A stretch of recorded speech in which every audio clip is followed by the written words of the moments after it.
sahabat sehat Rumah Sakit Panti Rapih, apa kabarnya semua?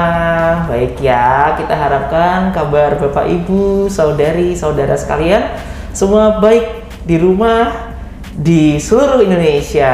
Ya, kembali lagi di podcast Rumah Sakit Panti Rapih, podcast yang mengupas tuntas tentang suatu topik yang lagi hangat atau suatu isu-isu atau penyakit, edukasi kesehatan, agar harapannya informasi yang kita berikan dapat berguna buat Bapak Ibu, saudara sekalian di rumah dalam menjalani kehidupan kita sehari-hari agar kita tetap menjadi sehat, semangat, seperti itu. Baik, pada pagi hari yang cerah ini, kebetulan hari ini masih pagi ya di sini kita take video.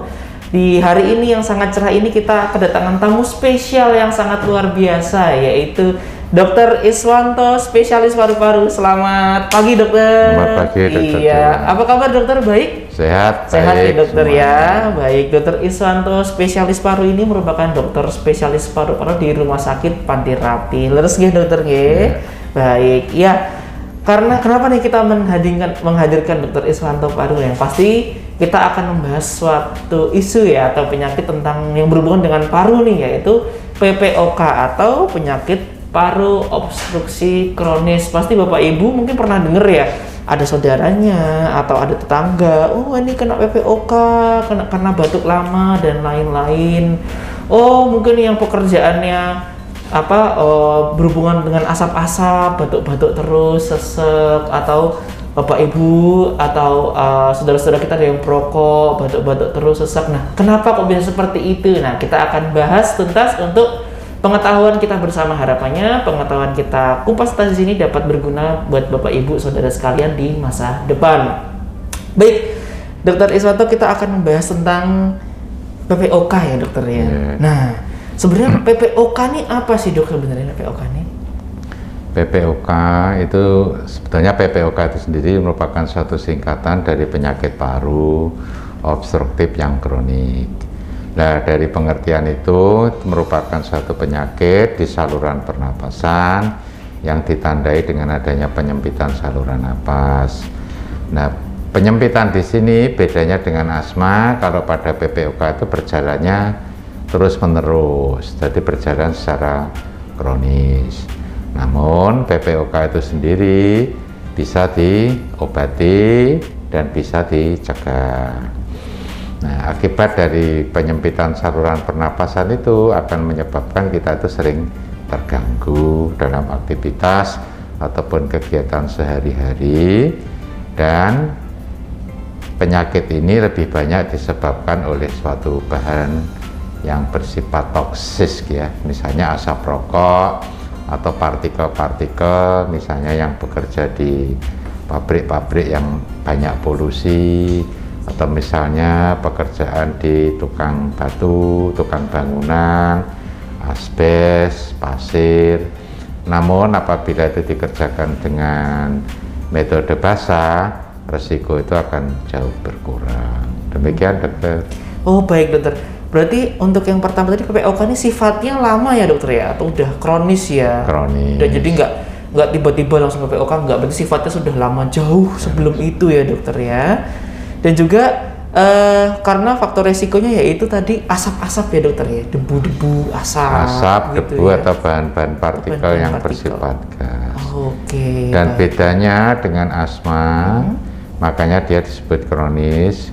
Mungkin kenanya atau ngerokoknya umur 15, 20, 30, tapi penyakit itu baru muncul nantinya itu setelah umur 40 tahun ke atas.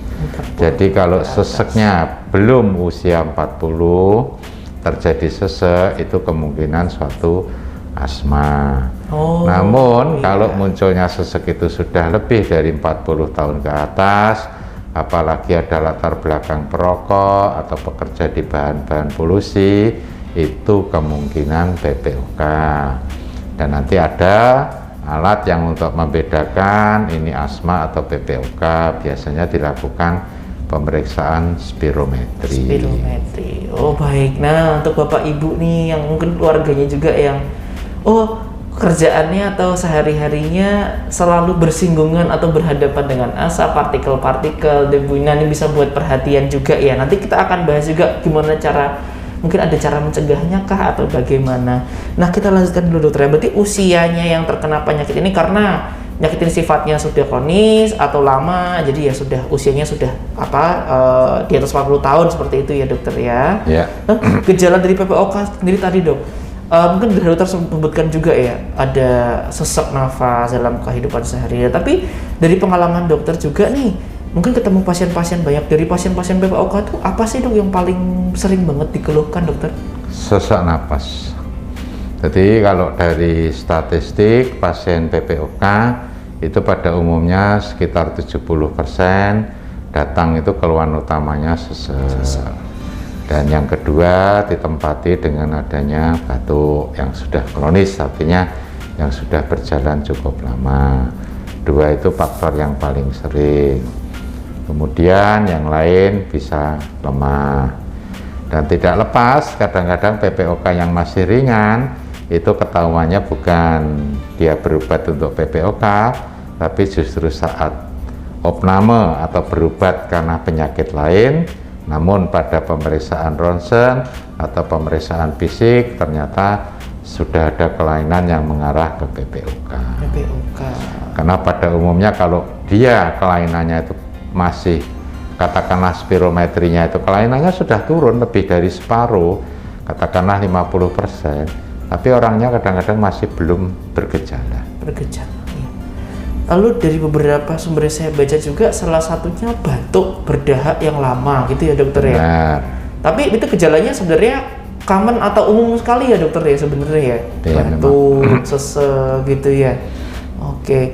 Berarti semakin tadi kan sudah sebutkan di awal juga sama dokter tentang rokok, asap, pekerjaan. Berarti semakin kita sering terpapar, semakin besar juga risiko kita untuk terkena PPOK gitu ya dokter ya?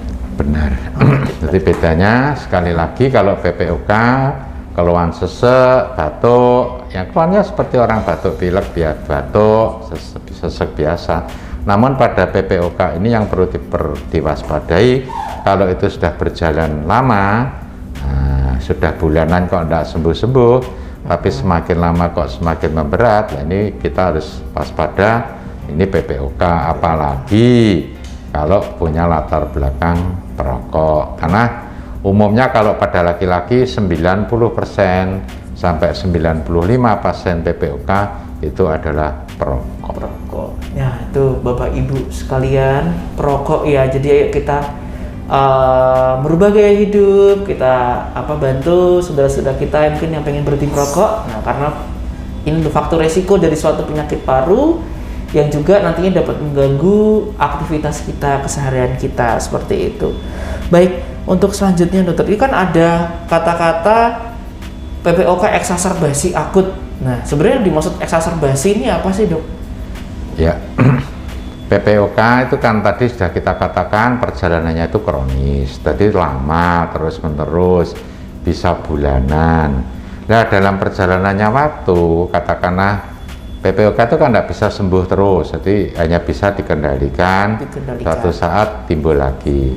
Nah pada saat-saat tertentu, beliau itu misalnya kena flu, ispa misalnya, itu bisa terjadi eksaserbasi. Atau dia kecapean karena bekerja, atau karena kemarin misalnya baru merayakan lebaran atau baru bepergian jauh.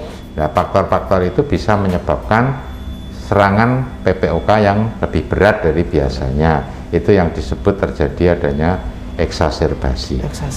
Jadi bisa karena infeksi, bisa juga karena non-infeksi, kelelahan, juga karena beban psikis, itu juga bisa berperan pada PPOK. Berarti salah satu gejalanya adalah sesak nafas hebat atau sesak nafas, batuk terus gitu ya dok ya, nafasnya nggak nyaman. Yang frekuensinya bertambah daripada biasanya. Ya, berarti yang bertambah berat ya istilahnya seperti itu. Baik dokter, ini cukup menarik sekali ya karena memang saya sebagai klinisi juga di rumah sakit ini memang banyak sekali juga pasien-pasien ya yang menderita hal seperti ini datang ke IGD, kita berikan pengobatan. Yang mana dengan edukasi ini harapannya nanti kita bisa membantu keluarga kita, saudara-saudara terdekat kita, manakala membutuhkan untuk pertolongan ke rumah sakit, atau kita juga bisa sebagai agen edukator untuk mengedukasi saudara-saudara kita untuk bisa menghindari itu, mengurangi ya. Harapannya dengan perjalanan itu kurangi, resiko untuk jadi PPOK juga bisa semakin minimal seperti itu. Baik dokter, untuk selanjutnya nih kan di perjalanan penyakit PPOK sendiri itu ada yang namanya emfisema dan bronkitis kronis ya dokter ya. Iya. Itu apakah ada perbedaan dokter untuk gejalanya seperti itu? Ya, kalau yang emfisema itu biasanya terjadi pada orang-orang yang relatif kurus.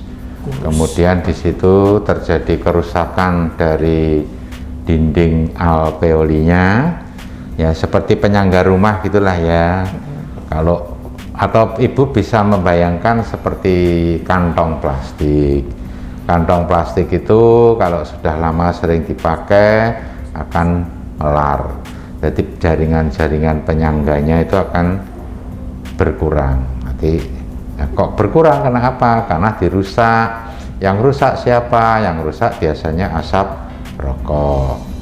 Itu terjadi destruksi dari dinding-dinding jaringan penyangga alveoli itu dalam jumlah yang cukup banyak sehingga parunya itu jadi memanjang.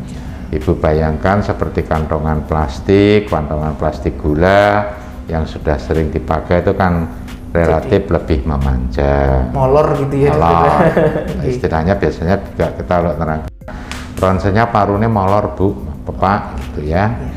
Terus kalau yang bronkitis kronis itu biasanya kejadiannya pada orang yang relatif gemuk, di mana di situ batuknya lebih frekuen kalau ini karena ada lendir di saluran bronkes itu. Makanya namanya bronkitis. Ini biasanya orangnya lebih sesek. Lebih sesek ya dokter ya. Baik dokter. Nah berarti untuk gejala dari PPOK ini itu tidak hanya pria aja kan ya dokter ya, wanita juga bisa kan ya? Bisa, wanita. Misalnya kejadian bisa ibu tersebut seorang perokok. Iya. Bisa juga ibu tersebut bukan perokok, namun di lingkungan rumah tangga atau lingkungan kerjanya ada yang merokok, beliau sering terpapar. Misalnya di lingkungan rumah tangga bisa dari suami atau mungkin dulunya malah ayahnya atau kakaknya, kemudian di kehidupan rumah tangganya suami atau anak-anaknya, ataupun di tempat kerja teman-temannya banyak yang merokok.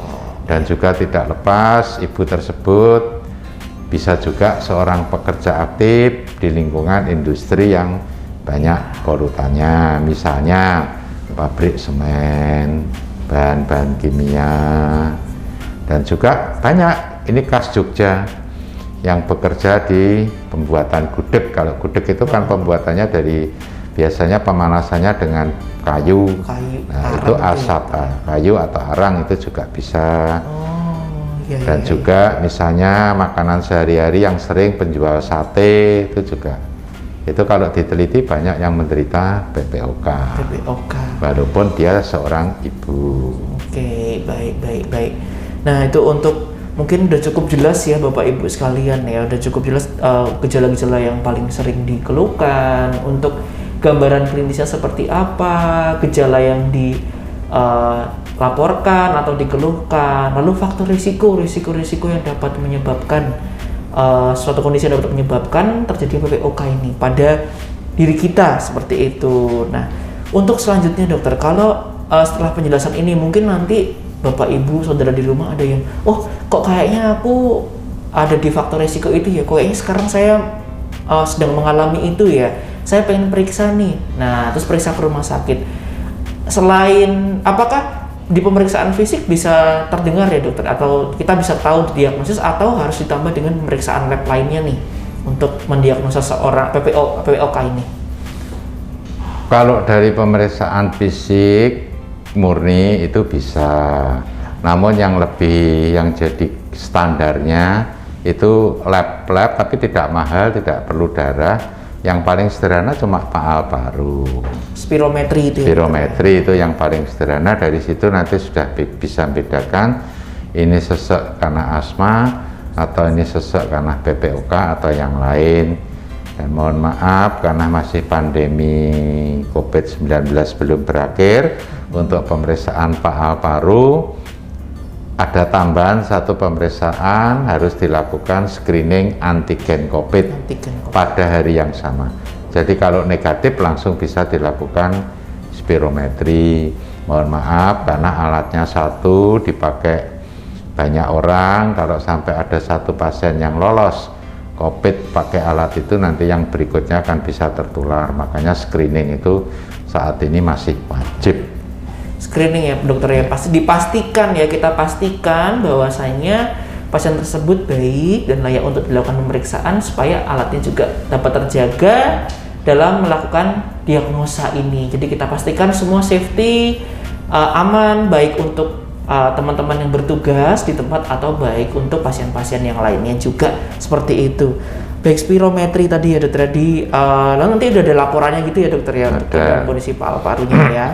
Lalu ronsen tetap juga sebagai gold standard nggak ya dokter, atau standar baku nih kalau mendiagnosa ini selain spirometri? Itu pemeriksaan penunjang tambahan. Penunjang tambahan aja ya dokter. Masalah ronsen dan darah itu kalau mau ditambah sesuai indikasinya, tapi yang pokok selain konsultasi di poli, pemeriksaan fisik adalah spirometrinya yang utama. Spirometri yang utama. Kalau ronsen darah itu hanya tambahan saja. Baik dokter. Nah, untuk mungkin sudah lebih jelas lagi ya, nanti di rumah sakit diapain nih, mau diperiksa apa nih. Nah, salah satu pemeriksaannya atau tata laksana untuk menentukan diagnosa dan tata laksana selanjutnya adalah yang tadi sudah disebutkan, yaitu gold standarnya tetap spirometri atau pemeriksaan paal paru, yang mana nanti juga harus di screening dulu, dipastikan kita screening dulu baik, kita dengan pemeriksaan fisik, anamnesis, dan pemeriksaan lainnya yang akan disesuaikan dengan keadaannya. Nah dokter, untuk selanjutnya nih, jika nanti ada sahabat hidup sehat kita di rumah ya yang pengen periksa, oh ternyata saya terdiagnosa PPOK nih, lalu saya bisa sembuh nggak ya? Atau tadi sudah disebutkan sama Dr. Iswanto di awal juga, terkontrol atau dikontrol. Nah itu manajemennya bagaimana dokter? Apakah dengan obat-obatan, uap atau apa dokter? Pada umumnya Bapak Ibu kalau toh berobat PPOK itu yang berita yang baik bagi Bapak Ibu kalau memang ada keluhan itu segera periksa. Ya tentu saja minta dirujuk, itu bisa menggunakan pas BPJS sebetulnya. Baik pemeriksaan fisiknya, spirometrinya maupun sampai obat-obat itu semua di BPJS itu ada memadai. Nah, cuma masalahnya Bapak Ibu untuk sampai ke panti rapih itu kan Paskes 3, tapi harus lewat rujukan dulu. Kalau datang sendiri ya tidak bisa, biasanya pribadi. Tapi kalau dengan rujukan, semua fasilitas itu sebetulnya gratis. Ada, ya? Dan obat-obat yang paling sederhana justru malah obat-obat yang nanti dibentuk, kalau benar diagnosanya sudah PPOK, obatnya malah bentuk hirup, dihisap. Dan jangan takut, yang sering malah terbalik pengertian awam, kalau toh sesek sudah diberi obat yang hirup, inhaler, itu kesannya mereka itu berat, tapi justru tidak, itu malah yang ringan karena pengobatannya hanya lokal di saluran pernapasan. Tidak ubahnya seperti kalau Bapak Ibu luka, itu sebetulnya cuma diberi salep gitu loh. Jadi antibiotiknya malah diminum enggak, tapi hanya diberi pengobatan lokal. Itu aman malah untuk jantungnya, untuk diabetesnya, untuk ginjalnya, relatif malah aman. Aman, tidak perlu khawatir. Tidak khawatir. Itu baik. Berarti memang lebih kepada pengobatan lokal tadi ya, langsung dihirup ya dokter, ya, langsung bekerja di paru-paru ya, istilahnya seperti itu ya dokter. Saat ini trennya begitu ya. Yang benar begitu, jadi jangan yang racian seperti zaman dulu atau tablet kapsul yang lain yang pengobatan sifatnya diminum atau sistemik, itu saat ini sudah ditinggalkan. Sudah ditinggalkan. Atau kecuali kalau kondisinya berat sekali, opname lah itu biasanya baru diberi. Baik dokter. Itu untuk tadi tata laksana farmakologi ya, atau obat-obatannya nih dokter. Nah, ada nggak dokter tata laksana lain selain obat-obatan non farmakologi nih? Apakah saya kok sering ini, apakah butuh fisioterapi atau apa? Itu apakah ada dokter? Ada banyak yang non farmakologi ada. Jadi mulai Bapak Ibu supaya tidak terjadi eksaserbasi, karena umurnya kan biasanya ini usia lanjut lah, itu diberi vaksin flu atau vaksin pneumonia supaya tidak terjadi flu, karena tadi salah satunya kalau ISPA atau flu bisa menyebabkan eksaserbasi, itu dicegah. Kemudian dengan fungsi Bapak Ibu paru yang menurun, Bapak Ibu boleh latihan berbagai aktivitas, mulai dari jalan pagi, mau sepedaan, renang, atau kalau Bapak Ibu nanti berat, misalnya harus opname atau habis sakit PPOK eksaserbasi, itu bisa dibantu teman-teman dari fisioterapi atau rehabilitasi medis untuk dilatih sesuai tahapan kondisi Bapak Ibu. Jadi ada tahap-tahapannya. Baik. Yang pasti tadi juga salah satunya adalah menghindari polutan tadi. Iya, polutan dan terutama rokok. Ya. Karena rokok ini jahat ya. Jahatnya dia selain ngerusak, sudah merusak dinding alveoli atau penyangga dari saluran napas, dia nanti juga di dalam tubuh itu sebetulnya ada suatu enzim yang namanya alpha 1 antitrypsin, yang itu nanti melawan oksidan-oksidan yang masuk dan melawan protease yang rusak. Nah, asap rokok ini selain langsung merusak, dia juga ngeblok enzim ini. Jadi enzim yang harusnya sebagai pelindung dari jaringan paru itu pun juga diblok. Jadi akibatnya sudah dirusak, yang melindungi juga diantem. Ya. Jadi tidak ada perlindungan sama sekali. Itu salah satu efek negatif dari rokok, walaupun juga banyak efek-efek yang lain, hanya di paru sendiri ya dokter ya, rokok itu ya. Baik, seperti itu.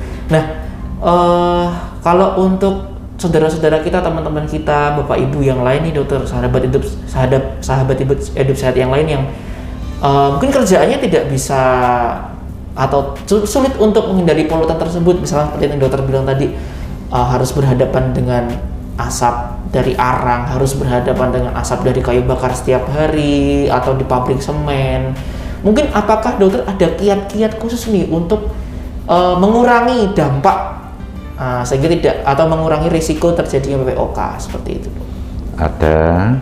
Jadi misalnya pekerjaannya, kita ambil saja contoh penjual sate atau gudeg, ya mau tidak mau memang bahan bakarnya mesti dari arang atau kayu. Nah, caranya sekarang bapak atau ibu yang sakit itu untuk frekuensi kena asapnya dikurangi dengan cara misalnya bapak ibu bisa memakai masker, atau pekerjaan itu diserahkan ke asistennya atau orang lain yang bakar atau yang merebus gudegnya. Atau kalau dia pekerja bangunan rumah tangga misalnya, pasirnya atau bahan-bahan asbesnya dibuat metode basah, jadi disiram air dulu. Katakanlah sebelum menggergaji bahan asbes, misalnya asbesnya 2 meter, ini hanya dibutuhkan 1 meter, harus digergaji, dipotong, asbesnya dibasahi dulu, jadi tidak bisa mengurangi debu. Debunya biar kemana-mana gitu. Nah, dan dikerjakan di ruang terbuka, jadi jangan tertutup untuk mengurangi polusi itu. Nah, kalau dengan berbagai cara sudah tidak bisa, tapi jarang itu, baru pekerjaannya yang dimodifikasi. Baik, berarti sebenarnya masih ada cara-cara lain juga ya sebenarnya untuk kita berusaha mengurangi risiko tersebut. Banyak. Seperti itu ya. Baik, informasi mungkin sudah cukup jelas sekali ya Bapak Ibu sekalian, sahabat hidup sehat semua di se-Indonesia yang menyaksikan, bahwasanya memang PPOK ini menjadi salah satu concern kita atau perhatian kita semua ya, manakala harapannya agar tidak terjadi efek negatif atau efek buruk pada kita pada masa yang lanjut berikutnya seperti itu. Harapannya kita dapat hidup sehat, dapat hidup baik, dapat hidup dengan semangat tanpa suatu penyulit apapun istilahnya seperti itu, supaya harapannya produktivitas kita juga naik, kesehatan kita juga terjaga dengan baik seperti itu. Oh ya dokter, mungkin ada satu pertanyaan terakhir nih dokter, yang mungkin ada beberapa bapak ibu yang sering menanyakan juga, apakah PPOK ini nantinya dapat merusak paru sehingga paru tidak bisa bekerja atau dapat memicu adanya kanker paru, dokter? Ya, terima kasih. Untuk merusak jaringan paru jelas, karena bahan-bahan polutan itu nanti akan di dalam tubuh itu akan ditangkap oleh satu sel yang namanya makrofag.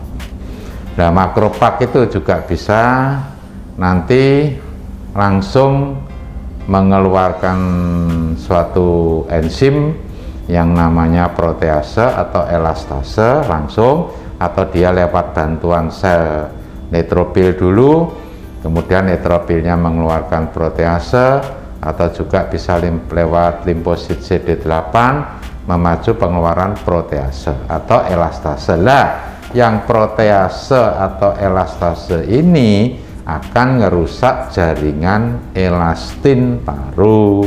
Lah, jaringan elastin paru ini merupakan penyangganya. Jadi kalau seperti rumah tangga cagae gitulah ya. Baik dokter.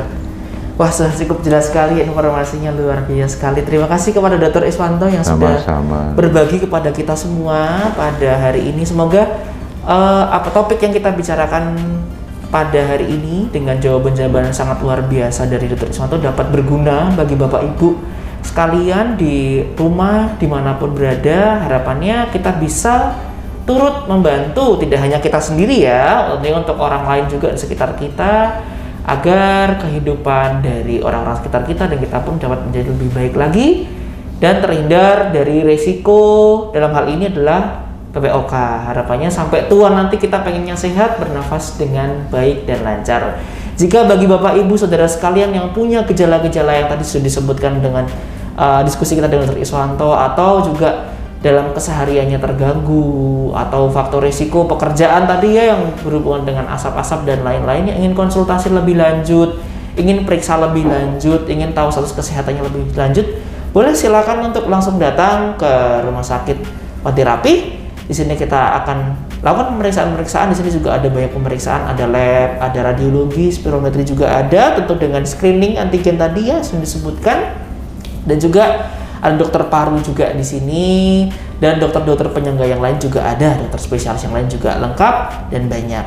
Seperti itu. Lalu silakan untuk mengakses website kami di Rumah Sakit Panti Rapih, dan juga ada Instagram kami. Monggo silakan untuk melihat informasi-informasi terbaru, apakah ada promo atau ada sesuatu yang informasi-informasi yang tentunya kita harapkan berguna bagi Bapak Ibu sekalian. Baik, akhir kata terima kasih. Saya Dr. Dewa dengan Dr. Iswanto. Terima kasih dokter atas waktunya. Terima kasih Bapak Ibu. Iya, baik, dan tentu saja sampai jumpa pada sahabat hidup sehat Panti Rapih, karena Rumah Sakit Panti Rapih, sahabat untuk hidup sehat. Terima kasih.